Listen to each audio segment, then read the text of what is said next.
Welcome to KVR thoughts. 10వ తరగతిలో ఉత్తమ ప్రతిభ కనపరిచిన తెలంగాణ విద్యార్థులకు ఒక గుడ్ న్యూస్. ఆర్జీయుకేటీ బాసరాలో triple IT 6 years integrated course అంటే ఇంటర్తో పాటు బీటెక్ కూడా కంప్లీట్ చేసుకోవచ్చు. దానికోసం గాను నోటిఫికేషన్ విడుదల చేయడం జరిగింది. అఫీషియల్ నోటిఫికేషన్ మనకి ఇక్కడ కనిపిస్తుంది.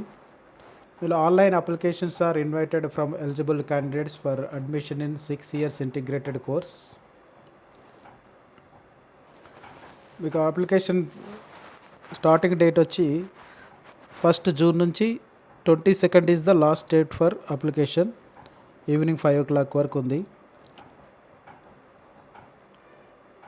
ఇక్కడ వెబ్సైట్ కూడా ఇవ్వటం జరుగుతుంది. మనకు చూడండి, www.rgukt.ac.in వెబ్సైట్ లాగిన్ అయితే మనకి అప్లికేషన్ అప్లై ఆన్లైన్ అని కనిపిస్తుంది.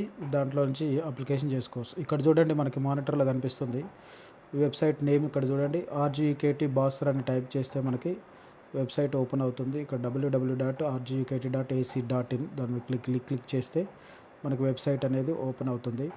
డైరెక్ట్ వెబ్ పేజ్ ఈ విధంగా వస్తుంది. చూడండి, మనకి ఇట్లా వస్తుంది, ఇలా ఓపెన్ అవుతుంది.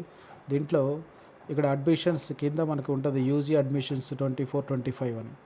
దాని మీద మనం క్లిక్ చేస్తే మనకు అప్లికేషన్ ప్రాసెస్ డేట్స్ ఇంకా అన్నీ ఓపెన్ అవుతాయి. చూడండి, ఇక్కడ వచ్చింది చూడండి, మనకి పక్కన ఇచ్చిండు ఇంపార్టెంట్ డేట్స్ అని పక్కన ఇవ్వడం జరిగింది. డేట్ ఆఫ్ నోటిఫికేషన్ ఇచ్చిండు, తర్వాత date of application online application 1st June 24, last date for application 22nd June 24, last date for sending the printouts of hard copies. మనం ఆన్లైన్లో అప్లై చేస్తే సరిపోదు. ఆన్లైన్లో అప్లై చేసిన తర్వాత అది ప్రింట్అవుట్ తీసుకొని దానికి వాళ్ళు ఏమేమి డాక్యుమెంట్స్ అటాచ్ చేయాలనేది అక్కడ క్లియర్గా మెన్షన్ చేస్తారు అప్లికేషన్లో. ఆ డాక్యుమెంట్స్ అన్ని దానికి అటాచ్ చేసి అవసరమైతే గెజిటెడ్ సైన్ కూడా పెట్టమని ఒకళ్ళు అడిగితే ఖచ్చితంగా గెజిటెడ్ సిగ్నేచర్ పెట్టించి అటెస్టెడ్ చేయించి మనం వాటన్నిటిని కూడా ఒక స్పీడ్ పోస్ట్ కానీ లేకపోతే రిజిస్టర్ పోస్ట్ కానీ ఏటీ బాసరా అడ్రస్కు పంపించాల్సి ఉంటుంది. దాని తర్వాత వాళ్ళు మళ్ళీ కౌన్సిలింగ్ లాగా లేకపోతే అలాట్మెంట్ అయిన ఒక లిస్ట్ పెడతారు, జనరల్ లిస్ట్ పెడతారు, స్పెషల్ కేటగిరీ కాకుండా. జనరల్ లిస్ట్ మనకి ఎప్పుడు వస్తుంది? జూన్ 3కే వస్తుంది, జూలై 3కి వస్తుంది, సారీ. దాని తర్వాత జూలై 8th నుంచి మనకి సర్టిఫికేట్ వెరిఫికేషన్ ప్రాసెస్ స్పీడ్గా అయిపోతుంది. ఇక ఆన్లైన్ ఎగ్జామ్, ఎంట్రన్స్ ఎగ్జామ్ ఏముండదు, బేస్డ్ ఆన్ మెరిట్ కాబట్టి తొందరగా అయిపోతుంది ప్రాసెస్. అయితే ఇక్కడ చూడండి, మనకి డేట్స్ క్లియర్గా ఉన్నాయి. వాటి డేట్ని మనం గుర్తులో పెట్టుకొని లాస్ట్ మినిట్ రష్ని మనం తట్టుకోవాలంటే లాస్ట్ వరకు డేట్ ఉంది కదా, లాస్ట్ వరకు వెయిట్ చేయొద్దు ఎవరు కూడా. ఇమ్మీడియట్గా అప్లికేషన్ స్టార్ట్ చేయాలి. మీరు స్పీడ్ పోస్ట్ పంపించాలి. మనకి ఎప్పుడు వాళ్ళు ఏదైతే లాస్ట్ డేట్ అన్నారో 22nd అక్కడ రీచ్ అయ్యే విధంగా పంపిస్తే మనకు బెస్ట్. దాంతో 22nd లాస్ట్ డేట్ ఓపెన్ చేసుకొని దాన్ని ప్రింట్ తీసుకొని మమ్మల్ని పంపించడం లేట్ అయితే మాత్రం చాలా ఇబ్బందులు పడతాం. కాబట్టి ఖచ్చితంగా ఇక్కడ చూడండి, అప్లికేషన్ లింక్ ఇచ్చిండి, అప్లై హియర్ అని చూడండి, అప్లై నవ్ అని.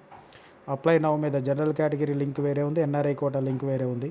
మనం జనరల్ కింద మనం క్లిక్ చేసి అప్లై చేసుకోవాల్సి ఉంటుంది. ఓకేనా, రైట్.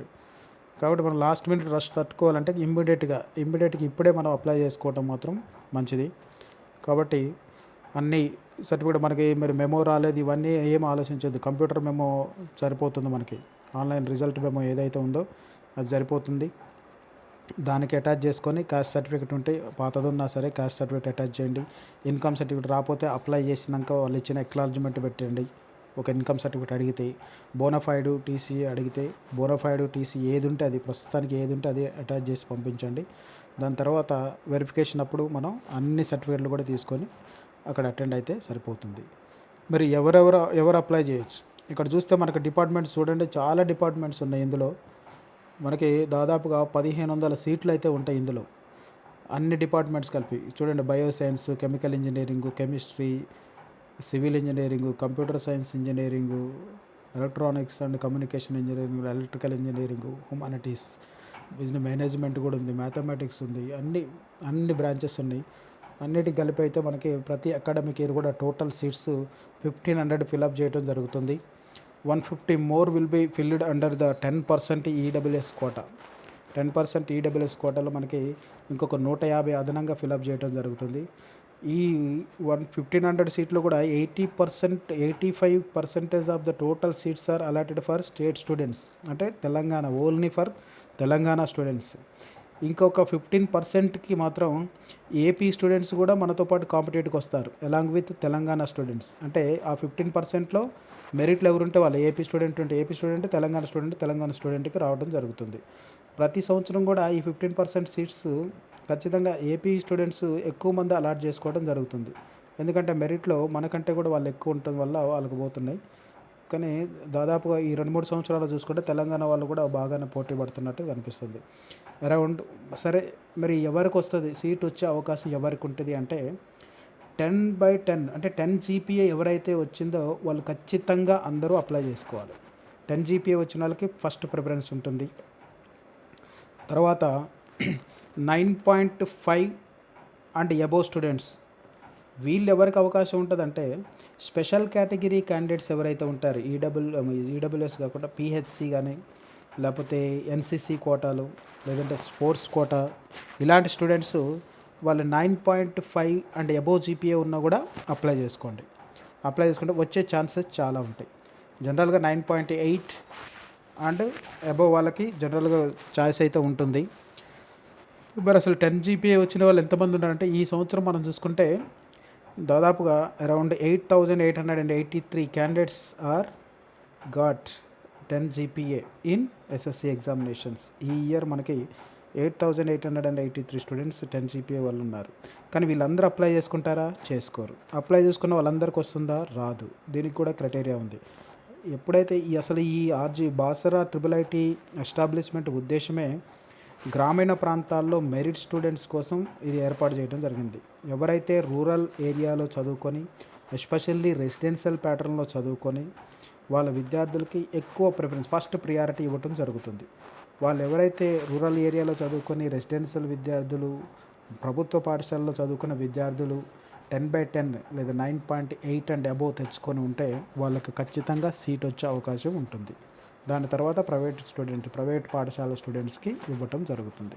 కాబట్టి అందరూ ఎవరైతే గ్రామీణ ప్రాంతాల్లో ప్రభుత్వ పాఠశాలలో చదువుకున్న విద్యార్థులు ఎవరైతే 9.5 అండ్ అబోవ్ తెచ్చుకొని ఉన్నారో 9 వచ్చినా సరే పర్లేదు, మనం ట్రై చేయడం అయితే ప్రాబ్లం ఏముంటుంది, చేస్తే ఒక అప్లికేషనే కదా. 9.5 అండ్ అబోవ్ ఖచ్చితంగా అప్లై చేయండి. 9 అండ్ అబోవ్ వచ్చిన వాళ్ళు కూడా ప్రయత్నం చేయండి. మన ప్రయత్నం మనం చేద్దాం. ఒకవేళ మన అదృష్టం బాగుండి second list, third list, fourth లిస్టులు కూడా పెట్టడం జరుగుతుంది ఒక్కోసారి అడ్మిషన్స్ తీసుకున్న ప్రాసెస్లో. కాబట్టి మన అదృష్టం బాగుంటే సీట్ వచ్చే అవకాశం కూడా ఉంది. ఓకేనా? ఇందులో మనకు సీట్ వచ్చిందంటే ఖచ్చితంగా మీరు ఆలోచించండి. ఇంటర్మీడియట్ తర్వాత ఎంసెట్ రాసి ఎంసెట్లో ర్యాంక్ సరిగా రాక ఎక్కడో వచ్చి ఏదో కాలేజీలో సీట్ తెచ్చుకోవటం కంటే కూడా ఇందులో సీట్ వస్తే నీకు ఇంటర్మీడియట్తో పాటే బీటెక్ అది కూడా IIITలో అంటే నీకు జేఈఈ మెయిన్స్ రాసి ఐఐటి సీటుకు వచ్చినంత వాల్యూ. ఐఐటి సీటు కొడితే ఎంత హ్యాపీగా ఉంటావు, ఎంత వాల్యూ ఉంటుందో, ఎంత ఫ్యూచర్ ఉంటుందో, దీని ద్వారా మీకు అడ్మిషన్ దొరికితే అంత ఫ్యూచర్ ఉంటుంది. కాబట్టి ఖచ్చితంగా డిలే చేయకుండా ఇమ్మీడియట్గా మీరు ఏ డాక్యుమెంట్స్ ఉంటే ఆ డాక్యుమెంట్స్ పెట్టి అప్లై చేసి ఇమ్మీడియట్గా పోస్ట్ చేసి wait for the result, wait for the list. Okay, all the best to all.